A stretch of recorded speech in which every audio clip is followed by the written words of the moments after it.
अस्सलाम वालेकुम एवरीवन। आज की जो हमारी वीडियो है ये माइडिया और कैनवुड के एसीज़ की एक कंपैरिजन वीडियो है। और आज जो हम कंपेयर कर रहे हैं वो कैनवुड का जो मिड टियर मॉडल है उसको हम कंपेयर करें, जो कि इको अल्ट्रा के नाम से आता है। इसमें ई कंफर्ट भी आता है, उसमें कलर का डिफरेंस है, कोई मेजर डिफरेंस नहीं है।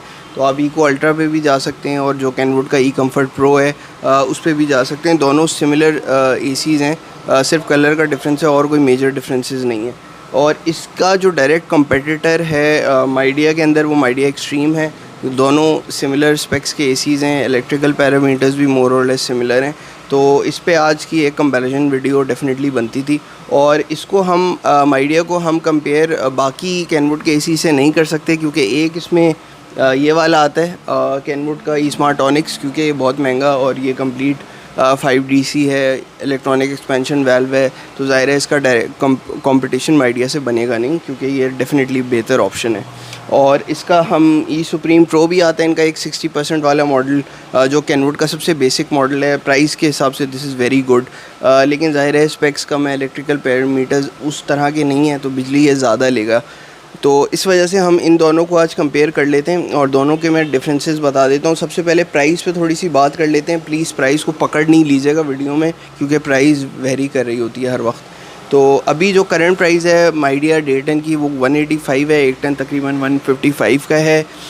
इको अल्ट्रा जो है वो तकरीबन इसी रेंज में आपको एक 10 मिल जाएगा। डे 10 तकरीबन महंगा एसी है, लेकिन अभी हमने प्राइस इसकी थोड़ी सी स्लैश डाउन करी हुई है ऑनलाइन, और कराची में जो हमारा स्टोर है वहाँ पे भी आपको तकरीबन 189-195 के बीच में ये कॉस्ट कर लेता है। तो अगर हम इसके स्पेसिफिकेशंस पे अब थोड़ी सी बात कर लें, और अगर हम ER रेटिंग की बात करें तो माइडिया का ER इज़ 3.6 और जो कैनवुड है उसका भी ER 3.6 ही बनता है। तो पावर इनपुट भी, जो रेटेड पावर इनपुट है वो भी ज़ाहिर है ER से ही कैलकुलेट मोर और लेस हो रहा होता है। तो दोनों का पावर इनपुट भी सिमिलर है। अगर आप इसको 2.26 डिग्रीज़ पे रफली चला रहे होते हैं तो ये तकरीबन आप समझ लें कि 2.5 एम्पेयर 2.5-3 एम्पेयर पे आराम से आ जाता है। In good days definitely come power लेगा, लेकिन ये कि डिपेंड करता है टेम्परेचर कैसा है।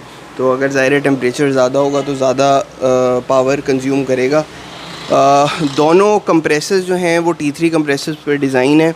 और एम्पेयर और पावर के हिसाब से मैं बात ज़रूर कर रहा था, तो मैं ये ज़रूर बता दूं कि इसकी एक जो सबसे बड़ी गलती लोग अब कर रहे हैं, और मैं इसको बहुत ज़्यादा फोकस अब करना मैंने शुरू कर दिया है, और वो है इसकी इंस्टॉलेशन मेक श्योर करें, जो भी कराए कोशिश करें कोई ऐसा टेक्नीशियन मिल जाए जिसके पास एक प्रॉपर एक वैक्यूम पंप हो और वो उसको प्रॉपर वैक्यूम करके इंस्टॉल करे। उसमें एक और स्टेप भी होता है, वो माइक्रोन का होता है कि आपने 500 माइक्रोन्स लेकर आने। तो वो मुश्किल है कि यहाँ पे किसी टेक्नीशियंस के पास हो। यूजुअली हम लोग कराची में तो माइक्रोन के थ्रू करते हैं, हमें 500 माइक्रोन्स लेकर आना है, क्योंकि सिस्टम में से आपने मॉइस्चर और एयर निकालना है। अगर आपने जो इसके जो कॉइल्स हैं, इसका जो एवापोरेटर कॉइल है उसमें से आप मॉइस्चर एयर को प्रॉपर्ली वैक्यूम नहीं करेंगे लाइंस को, तो अल्टीमेटली वो मेल फंक्शन करेगा, ज़्यादा जल्दी लीक होगा, जो कि एक और बहुत कॉमन प्रॉब्लम है। और लीकेज का वैसे एक और मसला भी है, वो आप लोगों का अपना है, वो ये है कि आप लोग सर्विस नहीं कराते टाइमली, तो वो ज़ाहिर है वो उसने हेड प्रेशर बढ़ेगा और वो सिस्टम लीक कर जाता है। तो वो एक बहुत कॉमन इशू है। खैर, coming back on to the specs, तो ये इसका ER हमने डिस्कस कर लिया, T3 कंप्रेसर है। रेटेड जो इसका एयर फ्लो है वो भी दोनों का सिमिलर है और बहुत अच्छा एयर फ्लो है।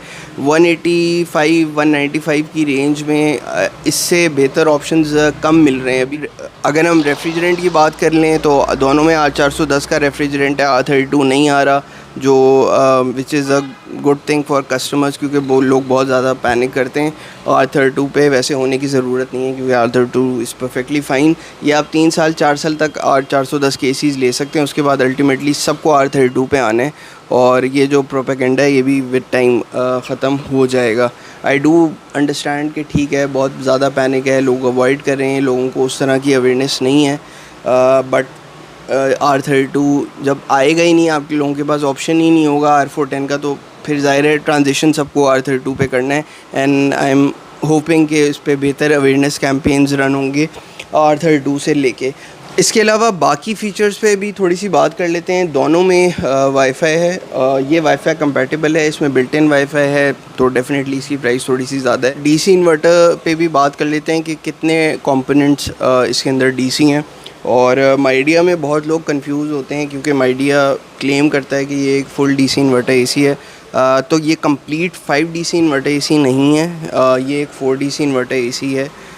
लेकिन जिस प्राइस पॉइंट पे माइडिया है उस प्राइस पॉइंट के हिसाब से बहुत अच्छा ऑप्शन है। Same goes for eco ultra, ये भी कंप्लीट 3 डीसी इन्वर्टर एसी है। ये भी जो है 5 डीसी नहीं है, इसमें इलेक्ट्रॉनिक एक्सपेंशन वेल्व नहीं आता जैसे कि कैनवुड स्मार्ट ऑनिक्स में आता है। तो ऑनिक्स ज़ाहिर है बहुत महंगा एसी है, 2.5 लाख रुपए के करीब है, तो कंपैरिजन बनता नहीं है। तो इलेक्ट्रॉनिक एक्सपेंशन वेल्व के क्या बेनिफिट्स हैं ये सबको ही मेरा ख्याल है पता होगा, नहीं होगा तो मैं उस पर एक अलग से कभी वीडियो बना दूंगा। लेकिन ये कि अगर हम प्राइस कंपैरिजन के हिसाब से देखें, वैल्यू के ऑप्शंस में देखें तो 185 की रेंज में ये एक अच्छे ऑप्शन हैं क्योंकि मिड टियर स्पेक्स हैं, T3 कंप्रेसर आपको मिल रहा है, ER बहुत अच्छा है, पावर इनपुट काफ़ी बेहतर है, दोनों में वाईफाई के ऑप्शंस मिल जाते हैं। ये इसमें आपको वाईफाई अलग से लेना पड़ता है, इसमें वाईफाई है, इस वजह से 4-5 हज़ार रुपये महंगा है। इसके अलावा माइडिया में कुछ चीज़ें ऐसी हैं जो कि बेहतर हैं, जैसे इसमें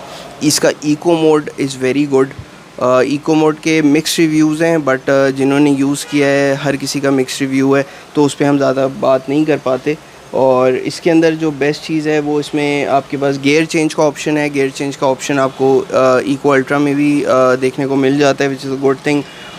दूसरा और जो है सबसे इम्पॉर्टेंट, जो बहुत ज़्यादा मैं समझता हूँ उसको मार्केट नहीं किया गया, वो ये है कि इसका सर्किट बोर्ड केपेबल है कि ये 99 वाट्स पे भी ऑपरेशनल होता है। इसका मतलब ये नहीं है कि अगर वोल्टेज सर्जेस आ रही हैं तो आप इसको 99 वाट्स पे भी 110 वाट पे भी चलाते रहें, बट दिस इज़ केपेबल। कभी इमरजेंसी सिचुएशन में इसका सर्किट बोर्ड इस तरह से डिज़ाइन है कि ये खुदा न खास्ता ख़राब नहीं होगा।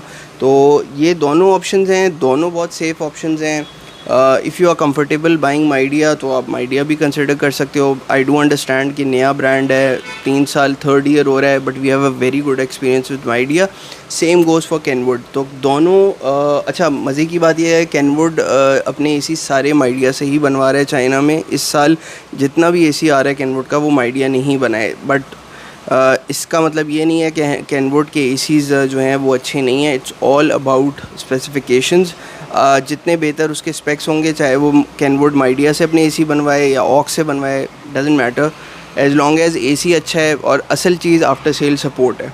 कैनवुड ज़ाहिर है अब इतने टाइम से ऑपरेट कर रहा है पाकिस्तान में कि इनका एक ज़ाहिर है एक ब्रांड इनका इस्टेब्लिश हो चुका है, तो डेफिनेटली आफ्टर सेल सपोर्ट की वजह से कैनवुड को काफ़ी जो है ना एक एज ज़रूर मिल जाता है, और उस वजह से कैनवुड एक बेहतर ऑप्शन है। लेकिन अगर हम ओवरऑल पैरामीटर्स की बात करें, स्पेक्स की बात करें, परफॉर्मेंस की बात करें, कैनवुड क्योंकि अभी माइडिया अभी क्योंकि थोड़ा सा आप कह लें कि नया है, अभी अपनी कॉस्ट कटिंग नहीं कर रहे और अपनी अभी मार्केट डिज़ाइन कर रहे हैं, डेवलप कर रहे हैं, तो डेफिनेटली अभी अब कॉस्ट कटिंग बिल्कुल भी नहीं कर रहा माइडिया, जिसकी वजह से माइडिया को परफॉर्मेंस के एतबार से, प्राइसिंग के एतबार से काफ़ी ज़्यादा एज है। और माइडिया को मैं ज़रूर कहूँगा कि वो एक ऐसा एसी लॉन्च करें जो बिल्कुल हाई स्पेक 4 ER के टियर के ऊपर डिज़ाइन हो, ताकि वो जो ई स्मार्ट ऑनिक्स टाइप के एसीज़ हैं या ओ जनरल डाइकिन के लेवल के जो स्पेक्स जिन पे वो डिज़ाइन होता है